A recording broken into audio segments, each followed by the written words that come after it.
From Daily Trust News Center, this is the News Hour. On News Hour tonight, Federal High Court sacks Governor of Ebonyi State, David Umahi, Deputy Governor, others for defection to APC. International Women's Day celebration marked with protest against rejection of gender bills. Mourning in Kebbi as bandits kill 63 vigilantes. Hello and welcome to Trust TV News Hour. I am Ibrahim Yusuf. Now the news in full. Federal High Court sitting in Abuja on Tuesday sacked David Umahi as Governor of Ebonyi State and his deputy Eric Igwe and 17 members of the Ebonyi State House of Assembly following their defection from the People's Democratic Party PDP to the ruling All Progressives Congress APC. The court, in a judgment delivered by Justice Ian Ekwo, which followed a suit the PDP lodged before the court, held that the votes Governor Umahi secured during the March 9, 2019 governorship election in Ebonyi State belonged to the PDP, and the same could not be legally transferred to the APC. Counsels to both parties and Ebonyi State Commissioner for Information speak on the issue.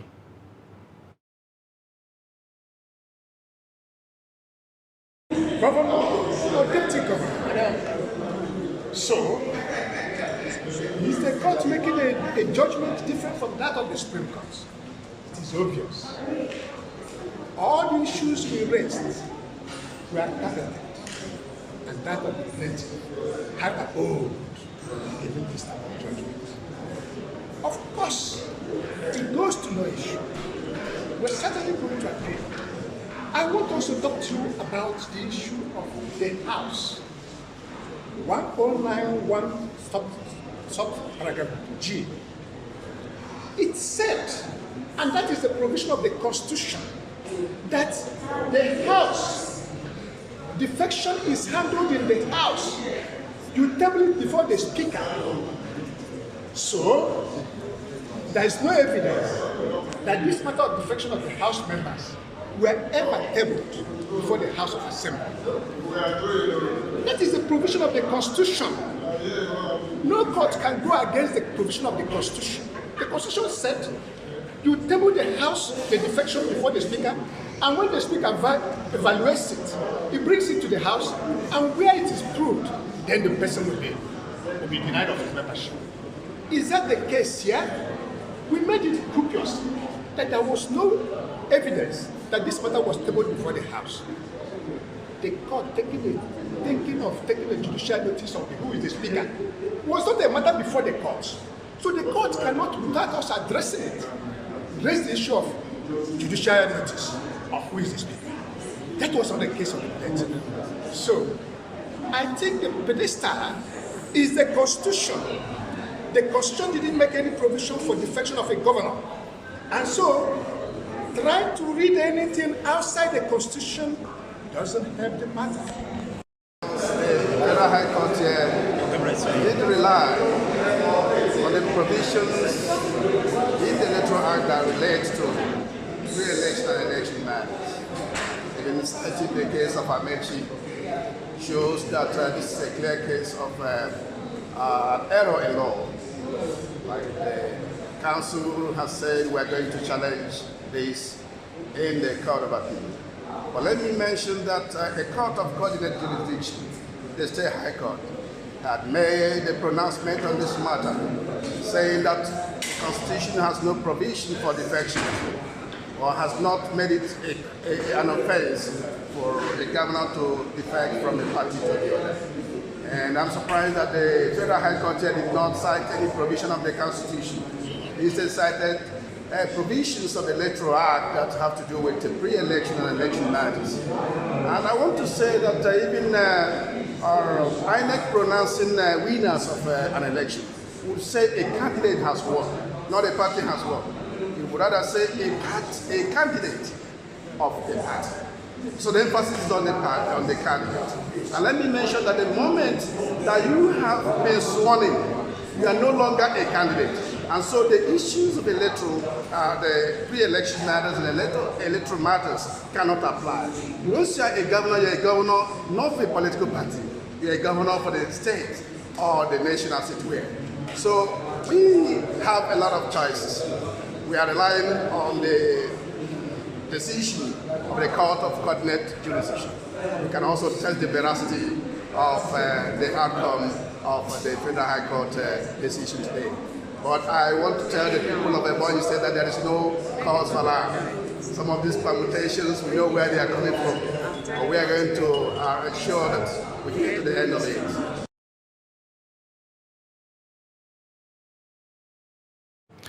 And embattled Governor of Ebonyi State, David Umahi, on Tuesday, stressed that he remains the governor of the state, not minding the ruling by the Federal High Court, Abuja. Briefing newsmen in his office at the new government house, Abakaliki, Umahi, who described the ruling as jungle justice and purchase judgment, also noted that the ruling is not a good development for the judiciary. The court had sacked Umahi and his deputy, Kelechi Igwe, from office and directed that the duo should not parade themselves as governor and deputy governor, respectively. Similarly, chairman of the APC in the state, Stanley Emega, in a swift reaction, said the presiding judge erred in his judgment, which he described as an abuse of the Constitution of the Federal Republic of Nigeria, as amended, noting that already a subsisting judgment of a high court in Abakaliki and also Zamfara State ruled that a serving governor or his deputy cannot be sacked from office on account of their defection to another party. Meanwhile, mixed reactions trail High Court judgment sacking Ebonyi State Governor David Umahi and his deputy for cross-carpeting to the ruling All Progressives Congress APC from the People's Democratic Party PDP. While many see the judgment as a good omen to sanitize the nation's polity and safeguard electoral mandate, others see it as a miscarriage of justice. Trust TV's Shafiu Suleiman reports. Justice Inyang Echo of the Federal High Court judgment in a suit filed by the People's Democratic Party PDP challenging the defection of the Ebonyi State Governor and his deputy to the ruling All Progressives Congress APC held that the respondents have erred by defecting to another party other than the platform in which the electorates gave them the mandate, asking them to vacate their seats for replacement by the plaintiff. Reacting to the judgment, Chairman Inter-Party Advisory Council IPAC Yabagi Yusuf Sani described it as a landmark judgment that will address the arbitrary defections by elected officials without recourse to the people's mandate. Even as IPAC, notwithstanding the fact that the person that may suffer losses is also a member of IPAC, we stand for what we believe is the right thing for the nation, for democracy itself as a whole. So that's why we are totally in support of the decision of the Federal High Court Abuja, and we salute their courage. And we are encouraging them to please do more, because there are more cases like that are travesty of the tenets of democracy itself. Other Nigerians share their views on the High Court judgment they described as overdue, considering similar occurrences in the polity with impunity. The court or the judiciary is just waking up from their slumber, because if they have been doing this, I don't think the politicians will be jumping from one party to the other. But I think if this thing will go through, maybe they will learn their lessons. For me, this stuff has been occurring for a very long time. So I'm not going to be the first person that you want to use as example that you want to sanitize the governor or do the political then before you tell me no, it's not possible. Ebonyi State Governor David Umahi had last year defected from the political platform that gave him the mandate alongside his deputy to the ruling APC with a view to join the presidential contest. Shafiu Suleiman, Trust TV News, Abuja. All right, now Muhammad Ibrahim is an Abuja-based lawyer, and he joins News Hour right now to look at the judgment by the Federal High Court sacking David Umahi as governor of Ebonyi State. Welcome to News Hour. I'm pleased to be here. Good evening. So let's just jump straight into it. The Federal High Court in Abuja dismissed a legal suit challenging the defection of Zamfara State Governor Bello Mutawale from the PDP to the APC, saying the governor had not broken any laws or he has not violated the Constitution. However, the same Federal High Court now is saying that Umahi should be sacked as the governor because of this the defection. So why these double standards? Well, let me start by greeting viewers. Frankly, when we say matters are before the court, there are certain things we take into cognizance. One of which, what are the pleadings before the court?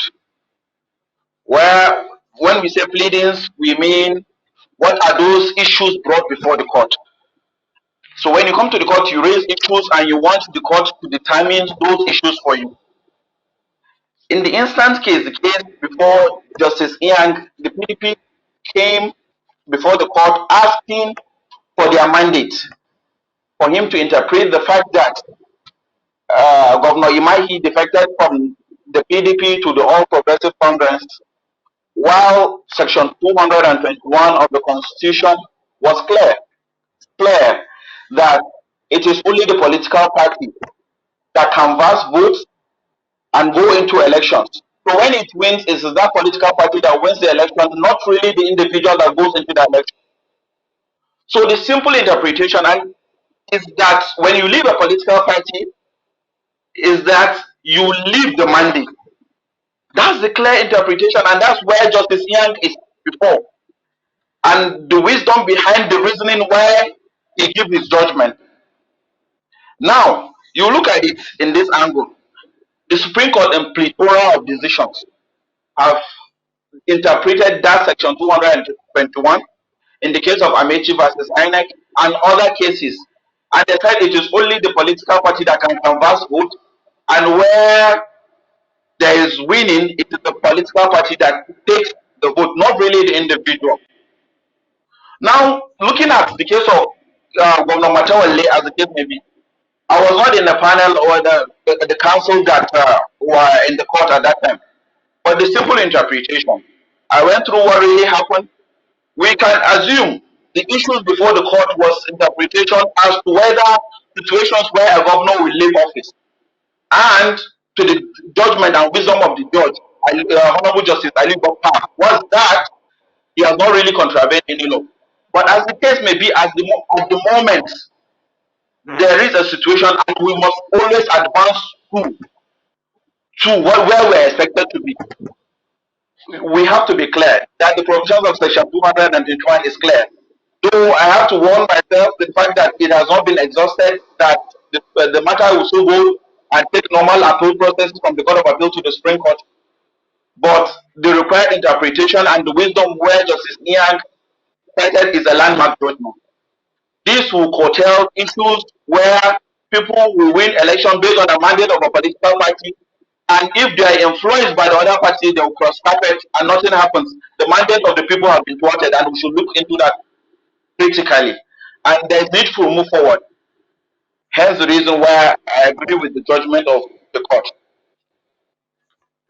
All right, so the thing is, what we're actually talking about is the similar cases that we actually have, and those similar cases were actually treated differently, like the difference in what was said in the case with Zamfara State Governor, and now with the one in Ebonyi. So that's why what we're trying to figure out.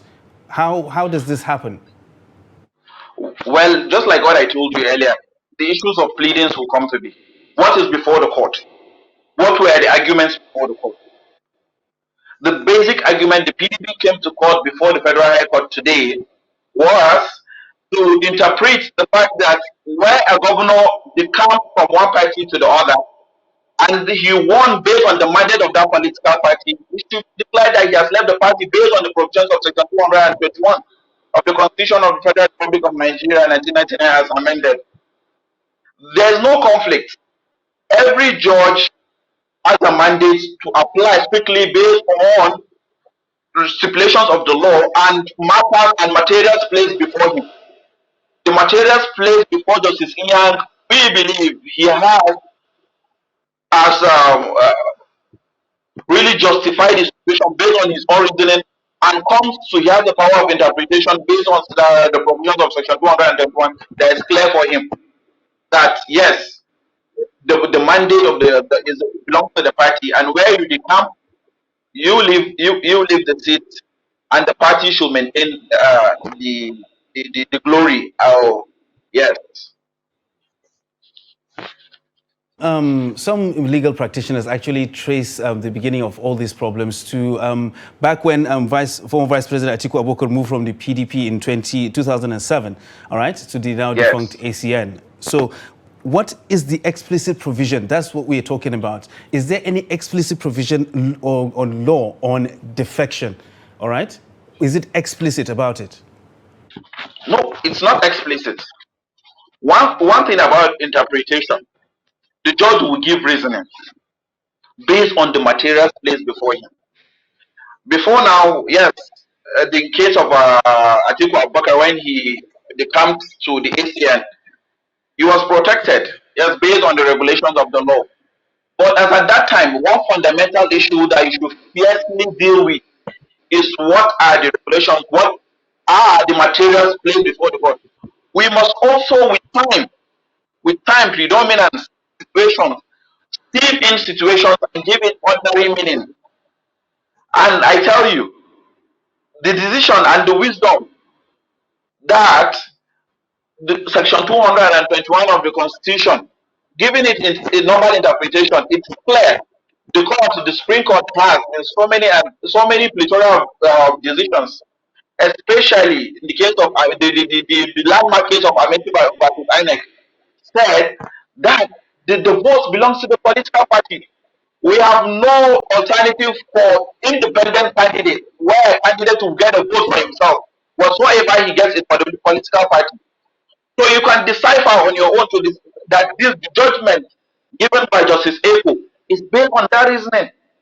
And these are situations that with time should come up and go upstairs, up to the Supreme Court, you get interpretations, and we'll be able to say that yes, the situation has been hard from one court to the other and giving it real meaning. But as the case may be, it's now that section 221 is clear that the party owns the vote. Where the party owns the vote, if you leave the party, you don't go with the vote.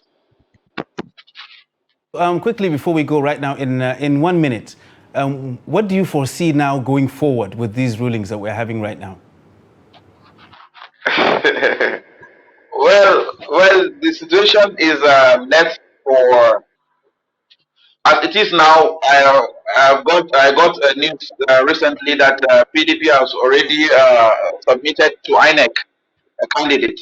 It is clear, no matter how people will see the judgment of the court, it is powerful, it is binding, and must be followed. The only way is for Governor Umahi to file a notice of appeal and file a stay of execution. Then it will give him a lifeline where the matter will go to appellate situation. So as it is now, it's still subject to decisions of the higher court. And just like I told you earlier, I will have to warn myself and refrain from further comment because the matter has not yet been exhausted.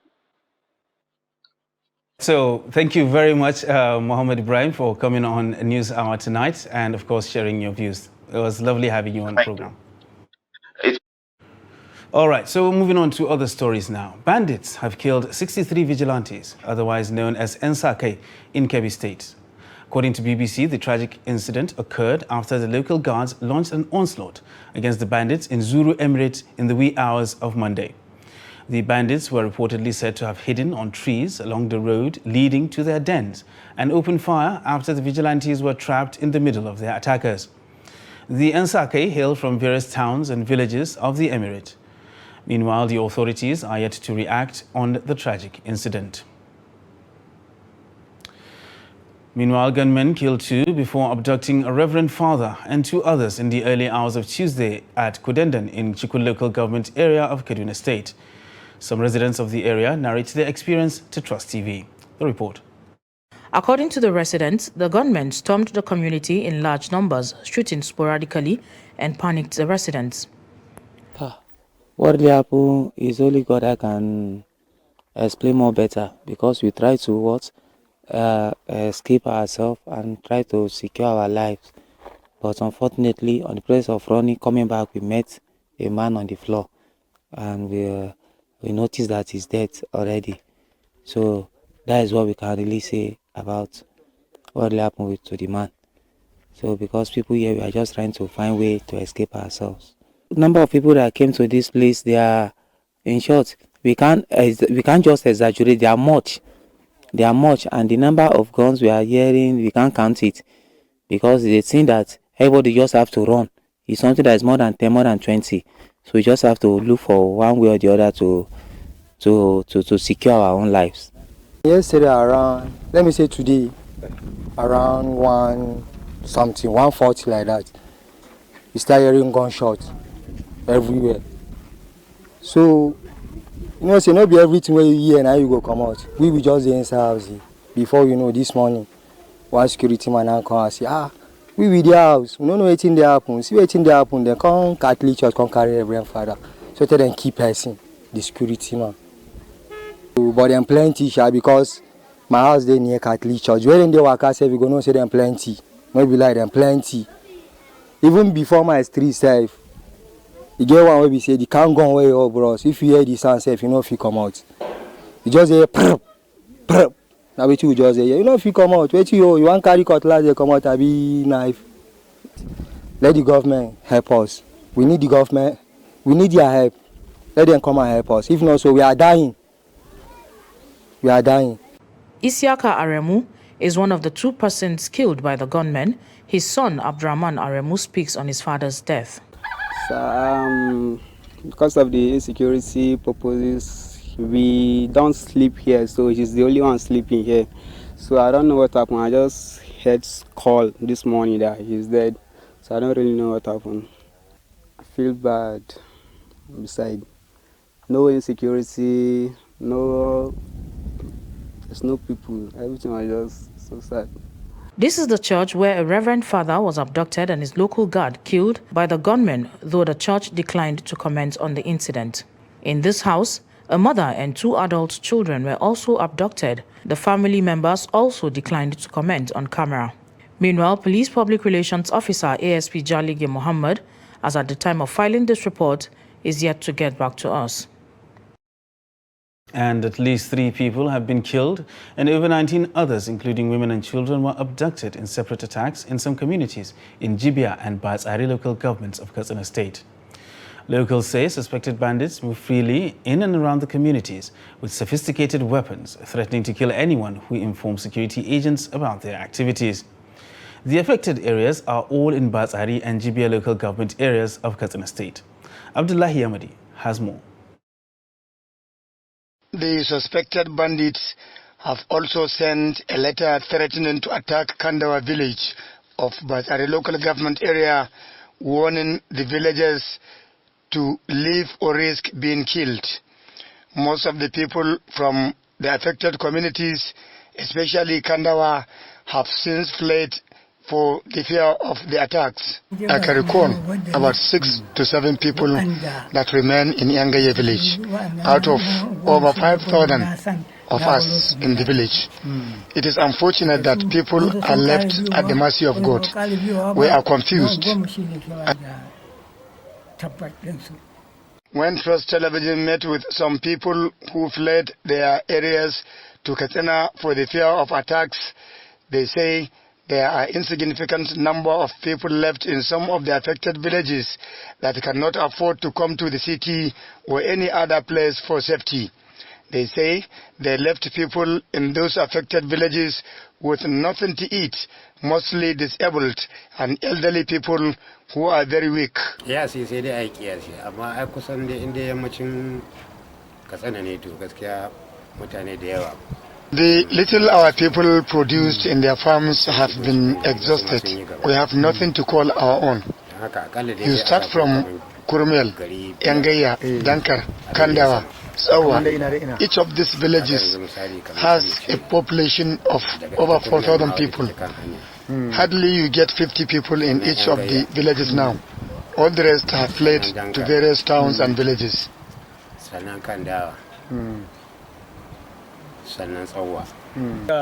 Falale in suka biyo wannan hanya ta yan babura ta ƙasa sai sun kai jan tsauni.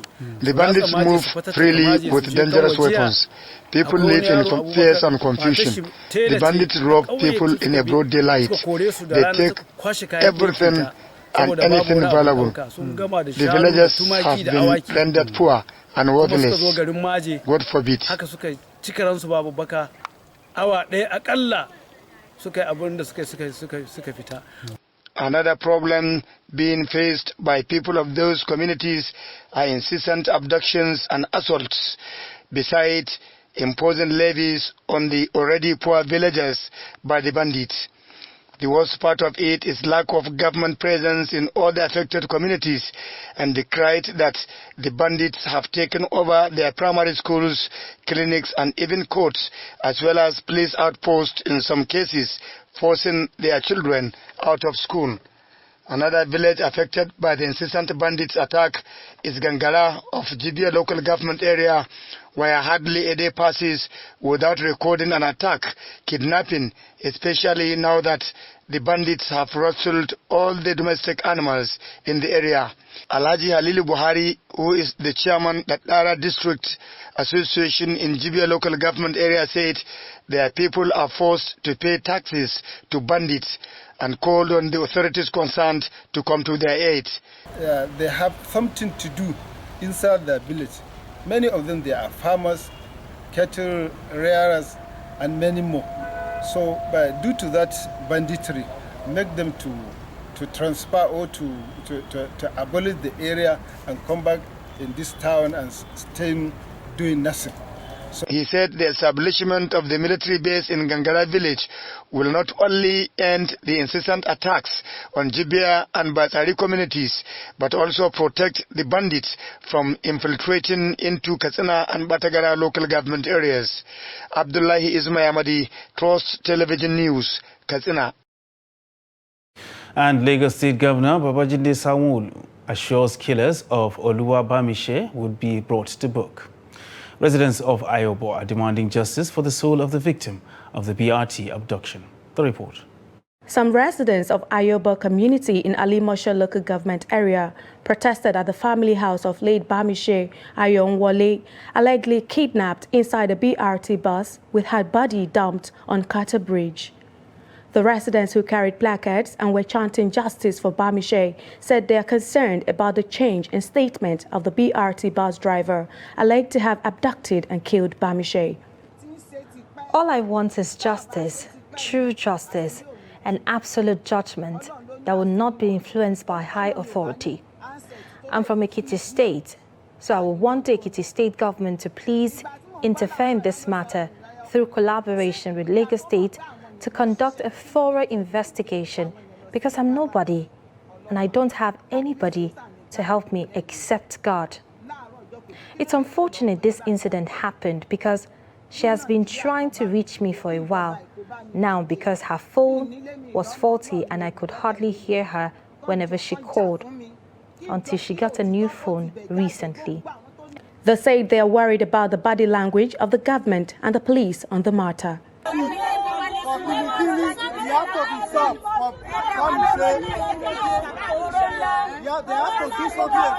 Also, some residents of the area described Bamiche Ayonwole as a person who was caring and confirmed to Christian character. When I heard about this, before we are looking for it, it's only yesterday that we heard that the girl is there. It's very, very painful. Please, I want justice to be done for this matter because it's very painful. It's a good girl. Relations of the killed Bamiche equally speak on the planned protest earlier in the day. We have no hand in it. We have no hand. We are born again Christians, practicing Christians. We told them, I have debunked the story on Facebook when I saw it. Immediately I saw it, I quickly debunked it. Meanwhile, Lagos State Governor Babajide Sanwo-Olu says killers of Oluwabamiche Ayonwole would be brought to book. The 22-year-old Oluwabamiche was allegedly kidnapped inside a BRT bus and killed, with her body dumped on Carter Bridge.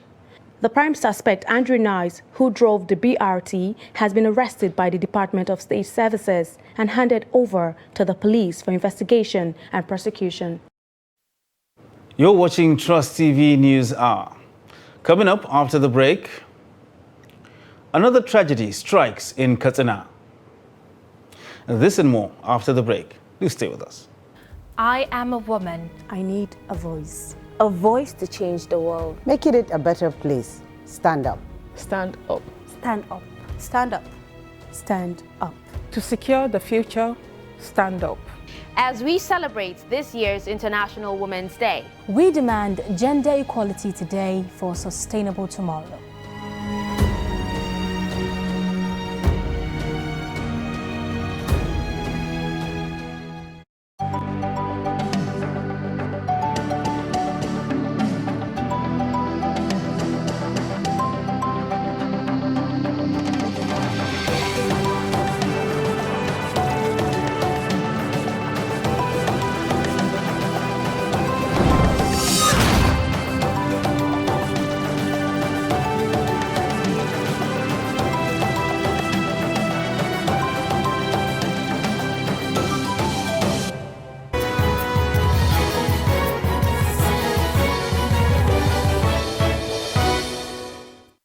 Welcome back. You're still watching Trust TV News Hour. Now look at our top stories. Federal High Court sitting in Abuja on Tuesday sacked Governor David Umahi as governor of Ebonyi State, his deputy and others for defecting to the APC.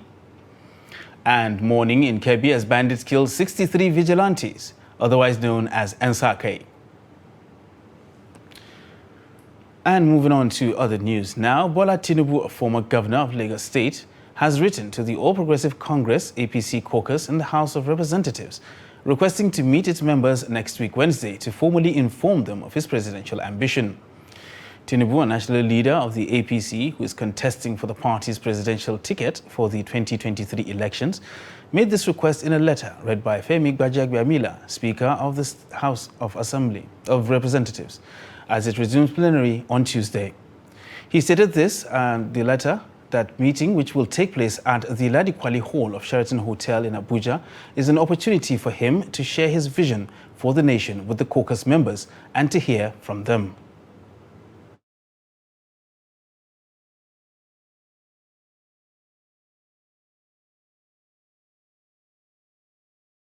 My warm greetings to you and through you to the honorable members of this hallowed chamber of our National Assembly. After helpful and enlightening consultations with my family, traditional rulers, political associates, and ordinary citizens, I believe it is appropriate that I contest for the presidency of this country. Indeed, I see this as my duty and my moral obligation. Asiwaju Bola Ahmed Tinubu is asking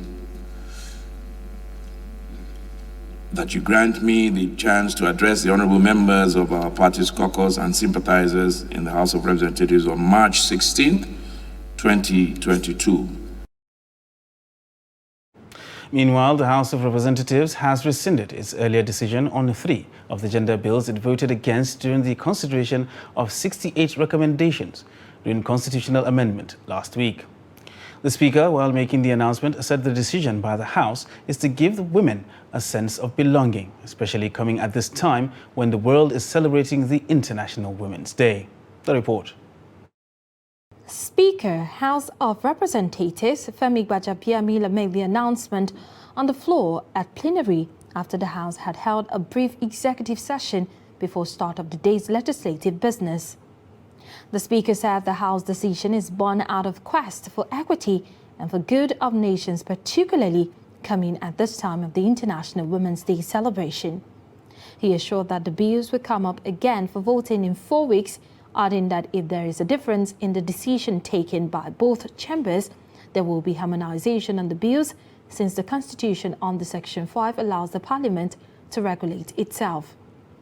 The bill listed by the Chairman House Committee on Rules and Business includes the Indigenship Bill, Citizenship Bill, and the 35% political party leadership position for women. The House, in its wisdom, has decided to take a course of action for the good of the country. And that action is to rescind 3 of the decisions that were taken on that day, and after the rescission, release them on the next set of amendments coming up. I believe, Deputy Speaker, in the next 4 weeks, within the next 4 weeks, it will come up again for voting. But the important thing is that we rescind 3 of those decisions. You recall that on the 1st of March, the House voted for 68 items in respect of constitutional amendment. However, the aforementioned 3 bills could not step through because we could not obtain the 2/3 majority to pass the bills. Accordingly, in line with our excellent rules, I move that we suspend our excellent rules 1 to rescind our earlier decision in respect of these 3 bills. Federal lawmakers in the House reacted positively to the decision to rescind on their earlier decision. The women lobbied and they lobbied very, very, very, very, very, very well. I think they did a good job. I will not throw them under the bus and say they didn't lobby enough. They did a very, very, very good job. But again, like we said, culture and religion, they're as old as civilization. They are hard to kill, they are hard to bury, they are hard to forget. But we've done a good job today. Everybody came, everybody expressed their opinion, and we all came to a common ground. Though the fight for women inclusion has been on for over 20 years, since 1999. But for the past 1 week, the tempo has been higher than it was. And it is justifiably so.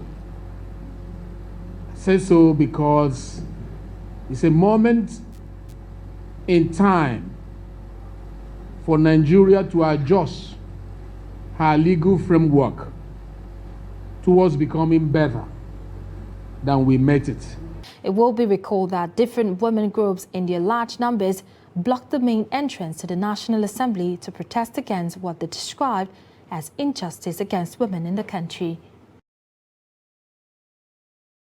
Meanwhile, wives of Nigerian state governors are among women protesting groups that stormed the National Assembly on Tuesday to demand reconsideration of gender bills rejected by Parliament.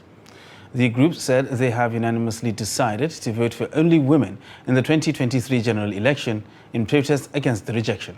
The report. Nigerian women!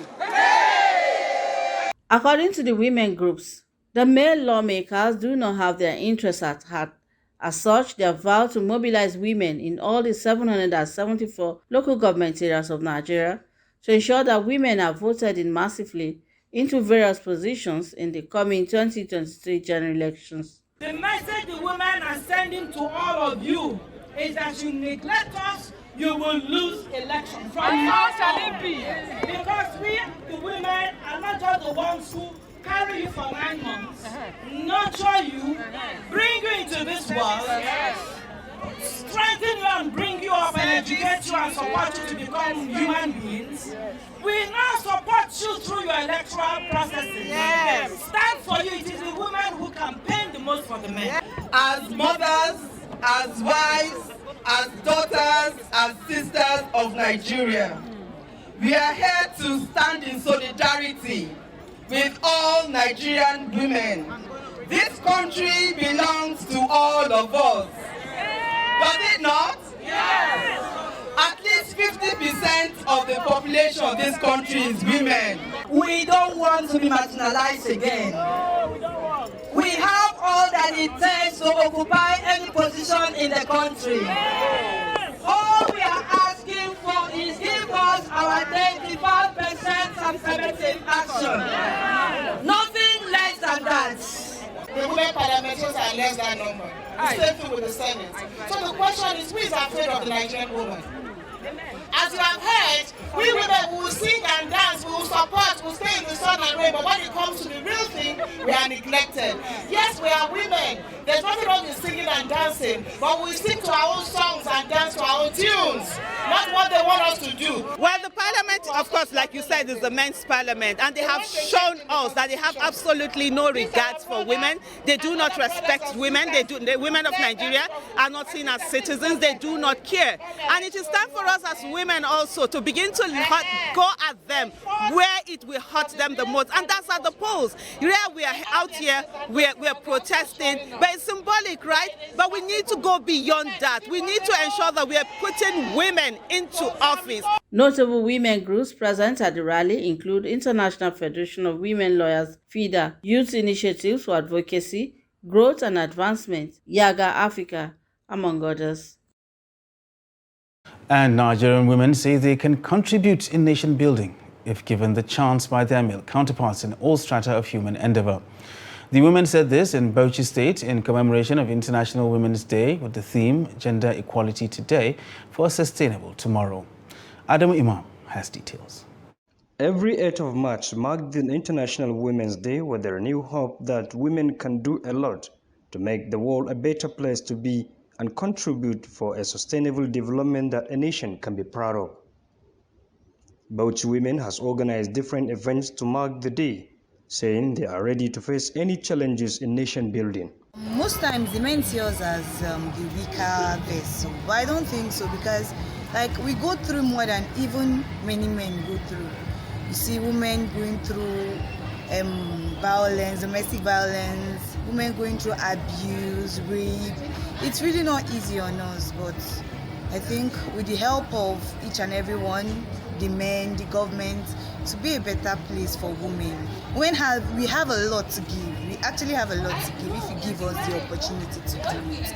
We have a lot to give. We want to help ourselves, especially when we have medical problems like VVF or cancer. We realize that when a woman is sick with any of these ailments, the husband will divorce her. He will send her packing because of the burden of taking care of her. But when reverse is the case, women will always take care of their husbands until he dies. While others opine that not only in taking care of home as an institution of learning, but in the area of economic aspect, women are performing excellent. In the schools, if they grow up that good moral behavior, they can make the nation a better place to be. But when the children are not, parents are the first teachers. To start with, parents are the first teachers, and these parents, if you break it down, mothers are the first teachers, because mothers have more time to stay with the kids. So if a child has a good home training, a good home upbringing, it tells on the future of that child. And think of it, if 5 children get good home training, have a good mother that tutor them from the scratch. Their grandmothers, their wives, a lot of responsibilities. And then by the grace of God, there's this natural gift that God has given to every woman, that if a woman can give a room, there'll be development in our homes, in our offices, in our country, and in our society. So today, I'm appealing to the country, to every individual, to please give room to women to act. Women should not be looked down on. Secondly, there are challenges when you talk of women, preventing them from carrying out their jobs or their activities satisfactorily. Like in the home, they take care of the children, they take care of husband, and a lot of things. If there can be provision for them to be more comfortable in their places of work, I think that will really help a lot to make them to increase in productivity. Meanwhile, some are saying women are essential partners that can be used to turn around the fortune of any society, so long as given the chance at all levels of governance throughout the country. Adam Imam, Trust TV News, Bauchi. Now, the 8th of March every year is marked as International Women's Day. In commemoration of the day, Media Trust Limited joined the rest of the world in celebrating its female staff across the country for the immense contribution to the development of Media Trust Limited at an event organized by the management. The report.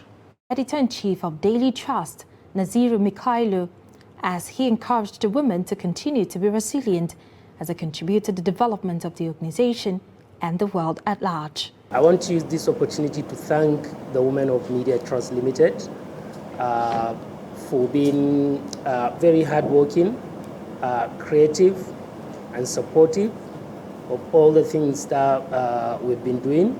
I would like to also use the opportunity to encourage women not to see, not to allow anything to stand in front of you as you continue to pursue your career in different departments across the organization.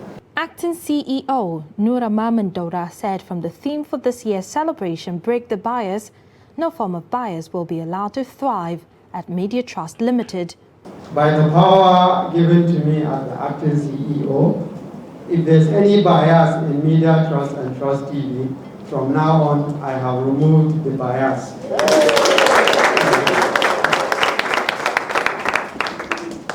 So it's really a day worth celebrating because, like the editor-in-chief said, whenever you talk about women, you are talking about humanity, because that is where we all evolve.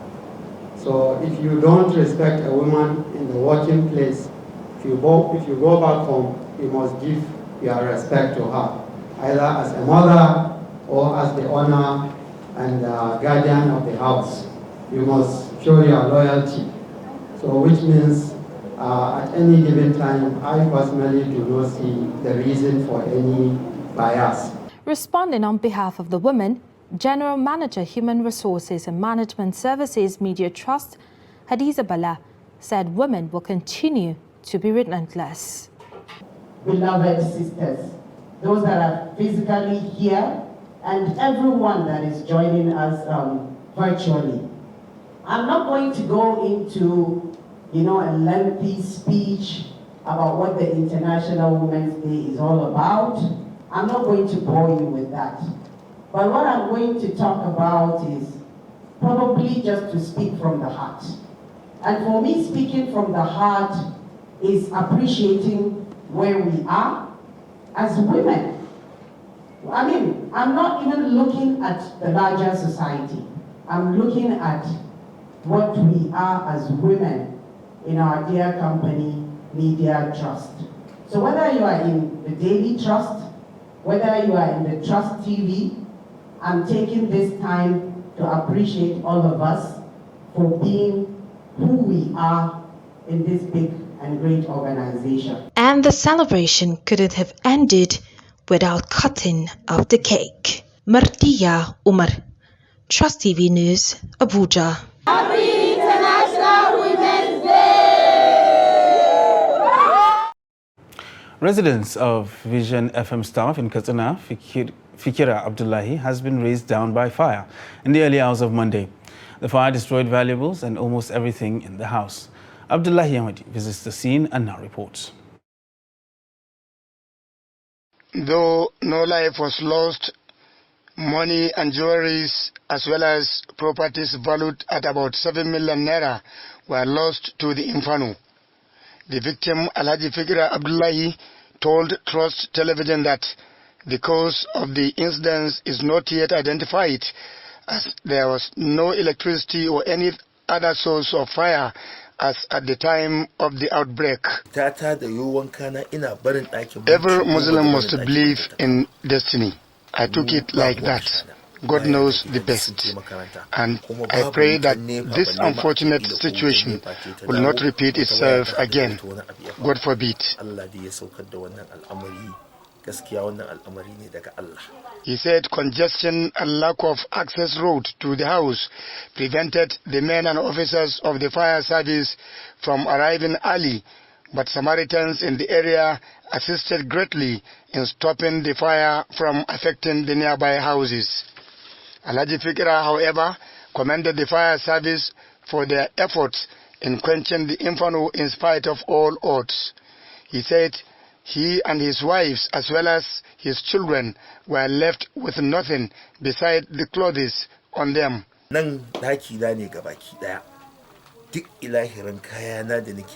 We lost almost everything. Both my 3 wives and children left this house with nothing. It is the will of God.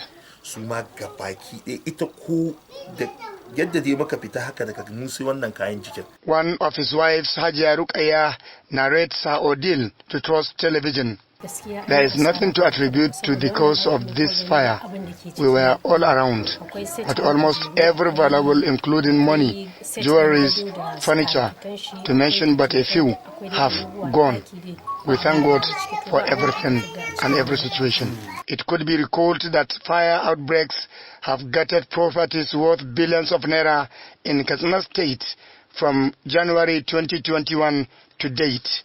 Abdullahi Ismail Ahmadi, Trust Television News, Katsina. And now look at the foreign scene, where Ukraine has confirmed the first batch of civilians are being evacuated after Russia opened a humanitarian corridor to evacuate civilians from the capital Kyiv, as well as Sumy, Kharkiv and Mariupol.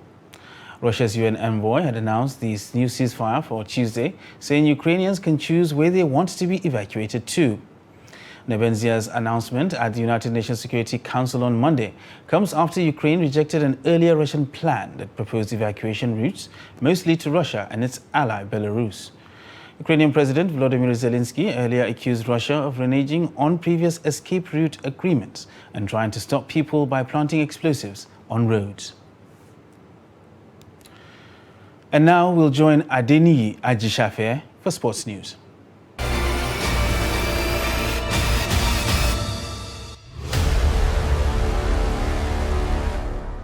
Two Nigerian weightlifters have written their names in gold at Mauritius International Weightlifting Open Championship, a competition that serves as final qualifier for 2022 Commonwealth Games.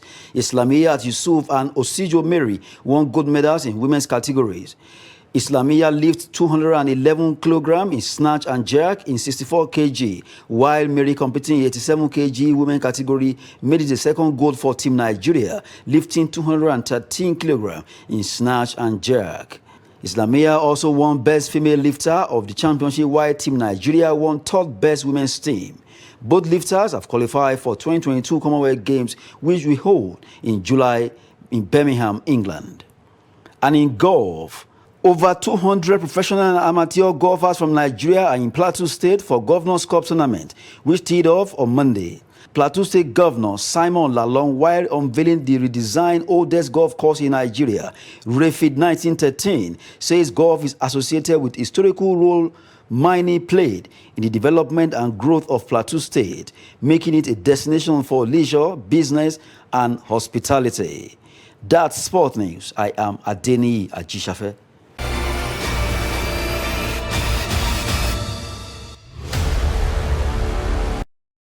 And that wraps up Trust TV News Hour for tonight. Don't forget you can subscribe and follow us across all our social media platforms. I am Ibrahim Yusuf. Thanks for staying with us.